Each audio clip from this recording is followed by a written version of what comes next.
దాదాపు 2001లో 74 ఎకరాల చిల్లర, అంటే దాదాపు 75 ఎకరాలు మేము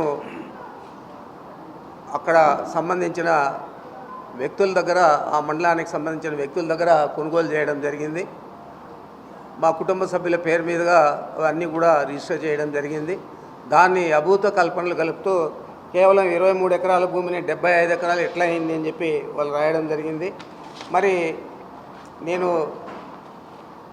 ఒకటే మీ అందరికీ కూడా తెలియజేస్తా ఉన్నాను, మీ ద్వారా ఈ రాష్ట్ర ప్రజలకు కూడా, చంద్రబాబు కుట్రలు కుతంత్రాలు ఈ రాష్ట్ర ప్రజలకు ముందే బాగా తెలుసు.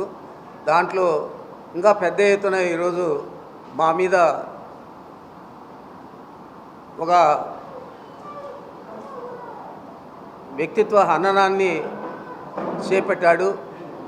2001లో కొన్నప్పుడే అక్కడ రాత్రుల్లో బస చేయాలంటే పని చేసే వాళ్ళందరికీ కూడా ఒక సెక్యూర్డ్ ప్లేస్ ఉండాలని చెప్పి ఆ రోజే మేము అక్కడ కట్టడం జరిగింది. ఆ తర్వాత అప్పుడే మామిడి చెట్లు పెట్టడం జరిగింది. దాదాపు 24-25 సంవత్సరాలు అయితే ఈరోజు మళ్ళా అది అటవీ భూమి అన్యాక్రాంతం అయిపోయిందని చెప్పి మాట్లాడడం జరుగుతుంది. మీకు ఒకటే నేను తెలియజేస్తా ఉన్నాను, కిరణ్ కుమార్ రెడ్డి ముఖ్యమంత్రిగా ఉన్నప్పుడు వెంకటరమణారెడ్డి అని చెప్పి ఏదైతే ఒక తెలుగుదేశం పార్టీ నాయకుడు ఉన్నాడో, అతను ఆ రోజు ముఖ్యమంత్రికి కంప్లైంట్ ఇస్తే కిరణ్ కుమార్ రెడ్డి దాని మీద సర్వే చేయించి అదంతా కూడా రెవెన్యూ వాళ్ళు, ఫారెస్ట్ వాళ్ళు జాయింట్ సర్వే చేసి ఇది ప్రైవేట్ ల్యాండు, ఇది ఫారెస్ట్ డిపార్ట్మెంట్కి సంబంధం లేదని కూడా తేల్చడం జరిగింది. అదే మళ్ళా 2014లో అదే వెంకటరమణారెడ్డి మళ్ళా చంద్రబాబుకు ఒక పిటిషన్ ఇస్తే ఆ పిటిషన్ ద్వారా మళ్ళా ఎంక్వైరీ చేయించి మళ్ళా అదే తేల్చడం జరిగింది.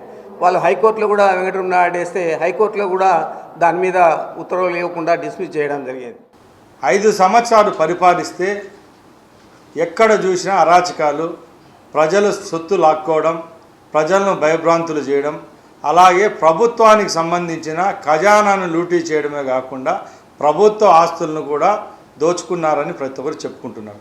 దానిలో భాగంగానే చిత్తూరు జిల్లా పులిచెర్ల మండలంలో 100 ఎకరాల్లో ఉన్న పెద్దిరెడ్డి రామచంద్రారెడ్డి ఎస్టేట్ గురించి ఒకసారి పరిశీలిస్తే ఆయన పేపర్లో డాక్యుమెంట్ పరంగా 26 ఎకరాలు వాళ్ళ పేరుతో రిజిస్టర్ అయితే సుమారు 100 ఎకరాల భూమిని కబ్జా చేసి కాంపౌండ్ వాళ్ళు కట్టుకొని అక్కడ విలాసవంతమైన గెస్ట్ హౌస్ ఏర్పాటు చేసుకోవడం జరిగింది. ఒకసారి లోతుగా అక్కడున్న డాక్యుమెంట్లు అయితేనే రెవెన్యూ రికార్డులను పరిశీలిస్తే కేవలం 26 ఎకరాలే కాకుండా భారతదేశంలో ఎక్కడైనా ప్రభుత్వానికి సంబంధించిన రోడ్లు వేయాలన్నా, కాలువలు వేయాలన్నా కూడా అటవీ భూములకున్న ఆంక్షలు ఏవైతే ఉన్నాయో అవన్నిటిని తొలగిస్తేనే ప్రభుత్వ రంగంలో కూడా ఏదైనా అభివృద్ధి కార్యక్రమాలు చేపట్టాలంటే అన్ని పర్మిషన్స్ ఉంటేనే చేసుకునే విధంగా రిజర్వ్ ఫారెస్ట్ యాక్ట్ అనేది ఒకటి ఉంది. దాన్ని ప్రభుత్వం వాళ్ళు అతిక్రమించినా కూడా చట్టాలు చాలా మెండుగా ఉంటాయి. అలాంటప్పుడు ఫారెస్ట్ భూమిని కూడా ఆక్రమించుకొని అక్కడ ఏదైతే వన్యప్రాణులకు సంబంధించి act, wild life sanctuary act ఉంటుందో దాన్ని కూడా బేఖాతరు చేసి గత సంవత్సరాలుగా వన్యప్రాణులకైతేనేం అక్కడున్న అటవీ సంపదను నష్టం చేస్తూ విలాసవంతంగా స్విమ్మింగ్ పూలు, గెస్ట్ హౌస్ కట్టుకొని కరెంటు లాక్కొని ప్రభుత్వ ధనాన్ని వాడుకున్న పెద్దిరెడ్డి కుటుంబ సభ్యులు ఇప్పుడు ఏమంటారని మేము అడుగుతున్నాం. ఈరోజు అధికారాన్ని కోల్పోయిన తర్వాత మా నాయకుని గురించి కానీ మా ప్రభుత్వం గురించి కానీ మాట్లాడే హక్కు వాళ్ళకు ఉందా అని అడుగుతున్నాం. ఈరోజు తమ్మలపల్లి నియోజకవర్గం అయితేనేం, మదనపల్లి నియోజకవర్గం అయితేనేం, పుంగనూరులో, తిరుపతిలో ఎక్కడ చూసినా వందలాదిగా వేలాదిగా ఎకరాల భూమిని కబ్జా చేశారు. మదనపల్లిలో అయితే ఆయన సతీమణి పేరుతో 5 ఎకరాలు చెరువును కూడా కబ్జా చేసి బైపాస్ రోడ్లో వాళ్ళ పేరుతో ఎక్కించుకోవడం జరిగింది. ఇంకా ముఖ్యంగా ప్రపంచానికే తలమానికమైన తిరుపతిలో గత వేలాది సంవత్సరాలుగా మఠానికి సంబంధించిన భూములు ఏవైతే ఉన్నాయో ఆ భూములను వాళ్ళ చేతిలోకి తీసుకొని అధికారులను బెదిరించి అక్కడ 4 ఎకరాల్లో ఒక కళ్యాణ మండపము, 9 ఎకరాల్లో విలాసవంతమైన ఇల్లు, అలాగే తిరుపతి, రేణిగుంట, కాళహస్తి పరిధిలో వందలాది ఎకరాల్లో ట్యాంపరింగ్ చేసుకొని రికార్డు సృష్టించుకొని వాళ్ళ ఆధీనంలో పెట్టుకోవడం నిజమా కాదా అని అడుగుతున్నాం.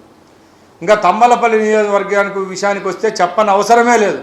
వాళ్ళ సోదరుడు ఎవరైతే ఉన్నారో ఎమ్మెల్యేగా అప్పుడు ఇప్పుడు ఆయన ఆధీనంలో ఇప్పటికి కూడా అంగళ్ళు, పీటీఎం అలాగే తంబలపల్లిలో వందలాది ఎకరాలు వాళ్ళ పేరుతో ఉన్నాయా కాదా అని మేము అడుగుతున్నాం.